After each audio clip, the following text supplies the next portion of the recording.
Oui, celui qui m'a envoyé est avec moi. Il ne m'a pas laissé seul, car je fais toujours ce qui lui est agréable. » Pendant qu'il parlait ainsi, beaucoup crurent en lui. Alors Jésus dit aux Juifs qui avaient mis leur foi en lui, « Si vous vous attachez à la parole que je vous ai annoncée, vous êtes vraiment mes disciples. Vous connaîtrez la vérité, et la vérité fera de vous des hommes libres. » Nous, lui répondirent-ils, nous sommes la postérité d'Abraham, nous n'avons jamais été esclaves de personne. Comment peux-tu dire, vous serez des hommes libres? Vraiment, je vous l'assure, leur répondit Jésus, tout homme qui commet le péché est esclave du péché.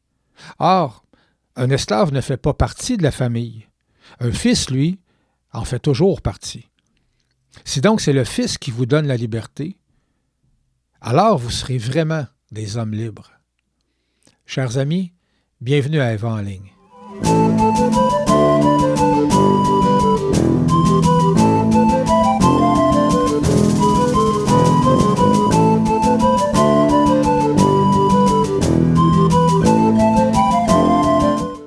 Chers amis, bonjour. Que vous soyez membre en règle d'Eva ou que vous soyez simplement des amis d'Eva, des gens qui nous suivez depuis le début de la pandémie par les vidéos, je vous salue. Je suis super content encore une fois d'avoir le privilège de pouvoir m'adresser à vous par l'entremise d'une vidéo. Je remercie Dieu encore une fois pour la technologie. Il y a déjà une époque dans l'humanité où, à travers des circonstances semblables à ceux qu'on vit présentement, imaginez, le contact serait coupé automatiquement à partir du moment où on pouvait plus où on pourrait plus se réunir. Et là, avec les vidéos, au moins, on a ça pour garder le contact. C'est le moyen qui est utilisé par plein d'églises évangéliques à travers le monde. Et moi, je suis reconnaissant pour la technologie, en autant, évidemment, qu'elle soit utilisée de la bonne façon puis pour un dessein bienveillant. Donc, aujourd'hui, si tout va bien, vous devriez avoir ce message-là le dimanche, 22 novembre. Et ça fait maximum 48 heures qu'ici au Québec, le gouvernement Legault vient d'annoncer les mesures qui seraient permises, en fait, en ce qui a trait aux réunions du temps des fêtes. Donc, le moins qu'on puisse dire, c'est qu'encore une fois, nos libertés sont restreintes et le gouvernement nous encourage à percevoir sa proposition de restriction comme un contrat moral. C'est l'expression qu'il a utilisée vendredi et c'est l'expression qui revient dans les médias depuis le temps. Retenez ça, un contrat moral. Donc, comme le gouvernement, évidemment, ne peut pas contrôler 100% de la population dans sa décision de respecter ou non les normes demandées, le gouvernement, je pense, s'attend à ce que les gens comprennent qu'en tant qu'individus, ils ont une responsabilité morale envers les autres citoyens, de, évidemment, faire attention à leur comportement pour ne pas mettre inutilement des gens à risque. Alors, on sait très bien, depuis le début de la pandémie, que oui, le coronavirus peut toucher toutes les classes d'âge, mais qu'il y a des gens beaucoup plus à risque que d'autres, entre autres les personnes âgées. Mais comme toujours, parce que plus ça change et que plus c'est pareil, depuis l'histoire de la première désobéissance de l'humanité, les gens continuellement essaient de tester les limites de l'interdit. Ça ne faisait pas 24 heures que le gouvernement avait annoncé ces restrictions pour la période des fêtes qu'il y avait déjà des gens qui essayaient de jongler avec des scénarios en disant si on a le droit à 10 personnes par réunion de famille, on peut-tu faire 3-4 réunions par jour finalement? Alors voyez-vous, l'être humain, aussitôt qu'on met des restrictions, il est toujours en train d'essayer de voir jusqu'où il pourrait aller pour défier ça, pour évidemment satisfaire ses propres besoins. Donc, on aurait beau essayer de se faire à croire que l'humain a tellement évolué. Depuis le jour 1, c'est toujours le même mode d'opération quant à la remise en question de l'autorité. C'est toujours le même modus operandi. L'homme joue toujours le même jeu. Dans Genèse 3, c'était le serpent qui disait à Ève, « Est-ce que Dieu t'a vraiment dit que tu ne pouvais pas manger de tous les fruits du jardin? » Voyons, Ève. Tu devrais savoir, en fait, que Dieu essaie de vous cacher la vérité. Dieu, en fait, essaie de vous empêcher de vous émanciper à votre plein potentiel. Parce que si vous mangez de ce fruit-là, en réalité, vous n'allez pas mourir, mais vous allez tout simplement obtenir la capacité de décider par vous-même, et donc pour vous-même, de ce qui est bon ou de ce qui est mauvais, de ce qui est acceptable ou de ce qui n'est pas acceptable. Vous n'avez pas besoin de Dieu pour ça. Dieu veut vous priver de cette puissance-là. En fait, Dieu complote contre vous. Voyez-vous, on pourrait dire que c'est là où, la première fois, la notion de théorie du complot a été amenée dans l'humanité. Donc, à l'époque, Satan a réussi à introduire dans la pensée d'Ève l'idée que Dieu ne leur demandait pas de ne pas manger du fruit d'un certain arbre uniquement dans une intention bienveillante, c'est-à-dire dans le but de les protéger, mais pour en réalité les empêcher de s'émanciper, pour les empêcher d'accéder à cette capacité-là de penser par eux-mêmes et de décider par eux-mêmes ce qui était bon ou mauvais. Donc, pour simplifier, hey les amis, Dieu complote dans votre dos pour vous empêcher d'être vraiment libre. Aujourd'hui, le discours est différent. Les circonstances sont différentes, mais c'est la même rengaine. Est-ce que vos gouvernements vous ont dit qu'on était dans une vraie pandémie? Une vraie pandémie qui justifie qu'on suspende certains de vos droits, qu'on vous demande certaines restrictions, qu'on atteigne vos libertés jusqu'au point de fermer vos business, d'empêcher vos enfants d'aller à l'école? Est-ce que c'est vraiment une vraie pandémie? Est-ce que le gouvernement vous a vraiment fait avaler ça? Ben voyons donc. Le gouvernement vous ment. Quand est-ce que vous allez vous réveiller? Quand est-ce que vous allez prendre conscience qu'on vous manipule? Puis qu'en réalité, tout ça, c'est un vaste complot mondial qui est planifié depuis des décennies pour affaiblir la souveraineté des gouvernements partout sur la Terre et d'amener l'entièreté de l'humanité sous l'autorité d'un gouvernement mondial qui, en plus, va profiter de cette excuse de pandémie-là pour vous obliger à prendre un vaccin, qui va être un prétexte pour vous injecter une puce, qui va contrôler, finalement, vos moindres faits et gestes. C'est ça, la vérité. Le gouvernement vous ment, c'est un complot. Voyons, voyez-vous, discours différents, circonstances différentes, même dynamique du théorie du complot, qui cherche, dans le fond, à miner la crédibilité d'une autorité qui, en réalité, essaie tout simplement de protéger sa communauté, comme Dieu essayait de protéger les 2 premiers êtres humains qu'il avait créés.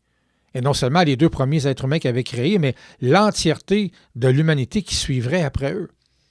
Même dynamique. Maintenant, je ne suis pas en train de dire que la planète au complet est prise avec des autorités qui sont bienveillantes. Mais non, il y a encore des dictateurs et c'est pas vrai que tous les dirigeants sur la planète ont à cœur l'intérêt de leur population. On sait que c'est faux. Mais dans le cas de la pandémie, que tu sois sous une dictature ou que tu sois dans la démocratie la plus absolue de la planète Terre, le problème est partout pareil. C'est pas on voit bien, logiquement, quand on prend un recul, ne serait-ce qu'un recul minimal, ne serait-ce que d'essayer un tant soit peu d'être objectif, on voit bien que ça n'a rien à voir avec une espèce de prise de contrôle de la planète. Partout, les gens essaient de faire ce qu'ils peuvent avec les moyens qu'ils ont, puis aussi en tenant compte de leur culture. C'est sûr qu'ici, au Québec, on y va avec notre culture. En Suède, ils vont avec leur culture. En Afrique, ils vont avec leur culture. Ailleurs, ils vont avec leur culture. Tout ça peut influencer sur les décisions qui sont prises pour essayer d'amener des restrictions, des moyens de contrer la pandémie. Mais le problème est partout et ça n'a rien à voir avec le système politique. Donc, je vous disais tantôt que dans Genèse 3, Dieu, ultimement, essayait tout simplement de protéger Adam et Ève et de les empêcher de tomber dans le piège de la désobéissance qui finirait ultimement par ramener l'humanité sous l'esclavage du péché. La vérité, c'est que Dieu n'a jamais comploté contre l'humanité pour garder tout le fun pour lui, puis après ça, nous laisser les miettes, puis nous laisser pris dans nos petits rôles de petites créatures soumises. La vérité, c'est que Dieu a créé l'homme et la femme avec des restrictions. Que ça nous plaise ou non, c'est la volonté souveraine de Dieu. Et une de ces restrictions-là, c'est que l'homme, comme la femme, n'a pas la capacité de gérer correctement. Une certaine capacité de gérer, oui, mais la capacité de gérer, je devrais dire, parfaitement son jugement sur ce qui est bien ou ce qui est mal. Donc, pour utiliser la même expression que le gouvernement a utilisée vendredi, en désobéissant, l'homme et la femme ont brisé le contrat moral avec Dieu.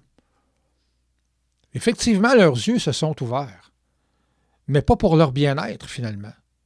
et pas non plus pour le bien-être de ceux qui allaient suivre après eux, comme je vous disais tantôt. En brisant le contrat moral avec Dieu, l'homme et la femme se sont retrouvés en possession d'une liberté qui s'est retournée contre eux et qui ultimement les a amenés à être des esclaves du péché plutôt que des enfants de Dieu victorieux sur le mal. Et c'est ce que l'homme serait encore aujourd'hui, un enfant de Dieu victorieux sur le mal, s'il n'avait pas brisé le contrat moral avec Dieu. C'est clair et net. Comme l'apôtre Paul le dit assez souvent dans ses écrits, « Gloire soit rendue à Dieu, parce qu'en Christ, nous avons maintenant la possibilité de rétablir le contrat moral avec Dieu par le simple moyen de la foi. » Et il ne peut pas en être autrement pour Dieu, parce que c'est clair dans les Écritures qu'en dehors du contrat moral entre Dieu et l'homme abandonné à lui-même est incapable de toujours faire ce qui est bon et juste devant Dieu. D'ailleurs, le seul qui était capable de le faire, vous le savez, c'est Jésus-Christ. Et ce n'est pas pour rien qu'au début du texte que je vous ai lu tantôt, et je vais vous le relire, le verset ici, à un moment donné, Jésus dit « Oui, celui qui m'a envoyé est avec moi. Il ne m'a pas laissé seul. » Écoutez ça. « Car je fais toujours ce qui lui est agréable. » Qui est-ce qui peut en dire autant? Il n'y a aucun être humain qui peut en dire autant. C'est pourquoi l'apôtre Pierre dit « Jésus est le seul nom sous les cieux par lequel nous devions être sauvés. » Parce que c'est lui seul qui a été prédestiné avant même la fondation du monde, avant même la création de l'homme, pour être celui qui viendrait amener la rédemption à l'homme et qui rétablirait le contrat moral avec l'homme, parce que, s'étant incarné homme, il a vécu une vie parfaite. C'est pour ça que je dis qu'il ne pouvait pas en être autrement que de rétablir le contrat moral entre Dieu et l'homme par l'entremise de Jésus-Christ. Qui est-ce qui va se présenter devant Dieu et qui va dire « Moi, Seigneur, j'ai rempli parfaitement le contrat moral entre toi et moi. » On le brise à tous les jours, même nous, les croyants. Donc, encore une fois, l'homme est incapable de toujours poser des gestes qui sont acceptables par Dieu.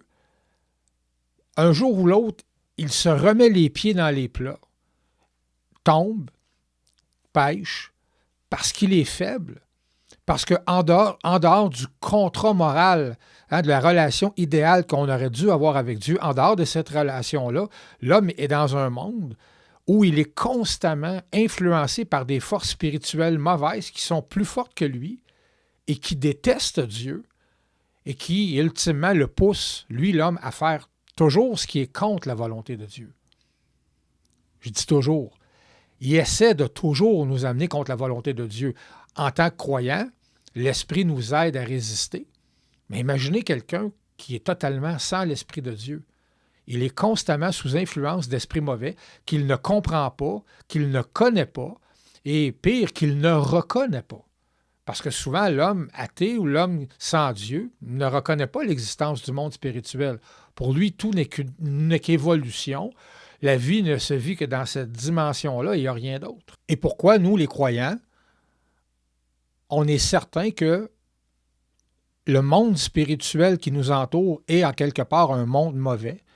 Eh bien, c'est parce que les deux premiers êtres humains, hélas, sans en être pleinement conscients, quand ils ont désobéi à Dieu, ils ont en quelque sorte donné l'autorité à Satan, au père du mal, au père du mensonge, de régner sur le monde dans lequel on est. Et donc, évidemment, il n'y a rien de visible là-dedans, mais dans le monde spirituel qui nous entoure, il y a des esprits mauvais qui influencent le cours des choses, les pensées des hommes, et donc ultimement les actions des hommes. Pour ma part, dans mon cœur, je suis convaincu que c'est la vérité, et je vous dis que la plus haute forme d'éveil qu'un homme ou une femme peut connaître, ce n'est pas un éveil intellectuel, mais c'est un éveil spirituel. Mais il faut qu'il soit valide, c'est-à-dire il est spirituellement valide à condition que cet éveil spirituel-là reconnaît que seule la foi en Christ peut rétablir le contrat moral, encore une fois, entre l'homme et Dieu. Et bien évidemment, le but de tout ça, ce n'est pas uniquement de rétablir le contrat moral, mais c'est ultimement de sauver l'homme et la femme du jugement de Dieu qui va venir sur l'humanité. Et dans ce jugement-là, il n'y a personne qui va pouvoir manipuler Dieu avec des excuses et avec des justifications. Quand Adam a tenté de se justifier devant Dieu en mettant le blâme sur Ève, Dieu n'a pas mordu à l'hameçon. Il est clair que chacun va être jugé pour ses actes. Chacun est responsable de ses décisions et des conséquences qui en découlent. Donc, le concept de liberté, compris et appliqué encore aujourd'hui par l'homme, en dehors du contrat moral de Dieu, est en réalité un faux concept. La vraie liberté, selon Dieu, selon les Écritures, c'est d'être capable de résister au péché au point de s'enlever sous le joug de l'esclavage du péché. Faire ce qu'on veut, quand on veut, tant qu'on veut, simplement parce qu'on en a les moyens, sans se demander si c'est moral ou non, sans se demander si c'est moralement acceptable par Dieu, ça finit toujours par amener la destruction et la désolation, depuis le jour 1. Quand Jésus a dit dans Jean 8,32 que si on connaîtrait la vérité nous rendrait libres, Jésus parlait de la liberté dans le sens suivant. Il est la liberté dans laquelle tout homme doit mettre sa foi pour être libéré de l'esclavage du péché. Alors, ça n'a rien à voir avec l'interprétation que certaines personnes font de ce verset-là, où ils le sortent complètement du contexte et ils l'utilisent à toutes les sauces, dans le sens, si tu sais vraiment, tu connais la vérité sur une histoire ou sur une autre, ça va te libérer du mensonge, puis tu vas être mieux dans ta peau, ou tu vas être moins enclin à te faire manipuler. Non, ça n'a rien à voir avec ça. Quand Christ a prononcé ces paroles-là, il parlait de la liberté dans le sens où la vraie liberté, c'est d'être débarrassé du joug du péché. Donc, la vraie liberté, ce n'est pas la liberté selon ce que le monde enseigne, comme je disais tantôt, faire ce qu'on veut quand on veut. La vraie liberté, c'est d'être capable de se restreindre, de commettre le mal. Et c'est ça qui t'amène une liberté. D'abord parce que ça t'amène une paix d'esprit. D'abord parce que ça te débarrasse du joug de la honte. Quand tu es constamment en train de te mettre les pieds dans les plats en péchant, et tout le monde le fait. Je ne suis pas en train de porter un jugement personnel sur les gens parce que moi aussi, dans ma vie, il y a encore des moments où je tombe dans le péché. Mais il n'y a rien de drôle là-dedans. Le péché, ça n'amène pas de paix d'esprit. Le péché, ça n'amène pas de bien-être. Encore moins pour un croyant. Et en conclusion, je sais aujourd'hui que c'est à des croyants que je m'adresse et je sais qu'une vie, c'est long. Une vie, c'est constitué de hauts et de bas. Et souvent, même comme croyant, il y a des périodes où on oublie ces vérités-là. On oublie que la vraie liberté, c'est de mener un combat contre le péché avec l'aide de l'Esprit Saint. Et que que moins on pêche, plus on se sent libre. Donc, rien à voir avec ce que ce monde-là a à nous offrir.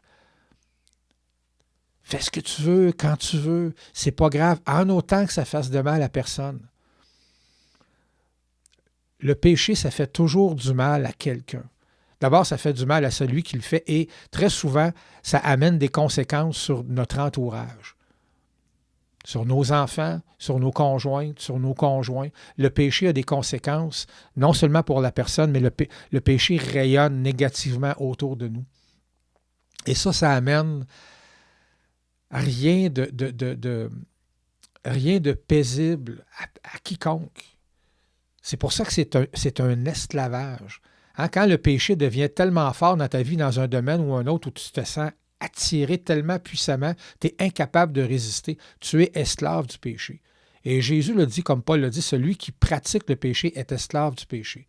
Et j'ai envie de vous dire aujourd'hui, si vous êtes dans une période de votre vie où vous sentez que le péché a de la force sur vous, tournez-vous vers Dieu. Il est encore temps. Dieu est gracieux et Dieu l'a dit dans sa parole. Il l'a montré dans l'Ancien Testament. Le peuple juif a été rebelle sans bon sens, mais Dieu disait, si vous revenez à moi, si vous vous humiliez, ça c'est le cœur de Dieu, si vous reconnaissez votre péché, je vais vous tendre la main et je vais vous pardonner si vous êtes sincère et je vais vous donner une force pour continuer votre combat. C'est le combat le plus important qu'on peut mener. Le combat spirituel, ça commence par le combat du péché dans la vie de l'individu. Avant même que ça soit une espèce de prière d'intercession pour sauver les restants du monde. Non, le plus grand combat spirituel, c'est le combat que vous menez vous-même comme individu contre le péché à chaque jour.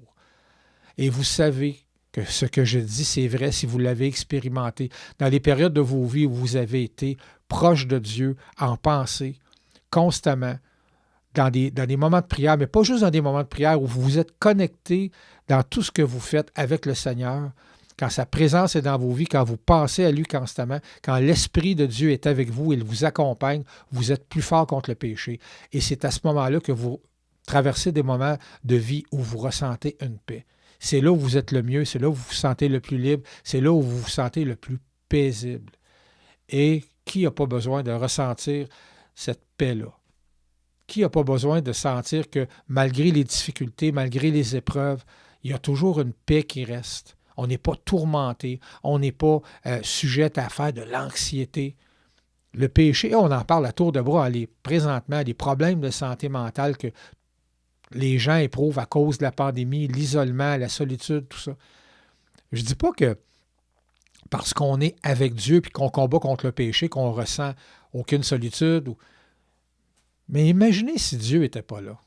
Imaginez si on n'avait pas cette capacité-là de pouvoir, avec l'Esprit de Dieu, être libre du joug, de la servitude du péché. Imaginez à quel point, combien l'anxiété est plus grande, combien la solitude est plus grande.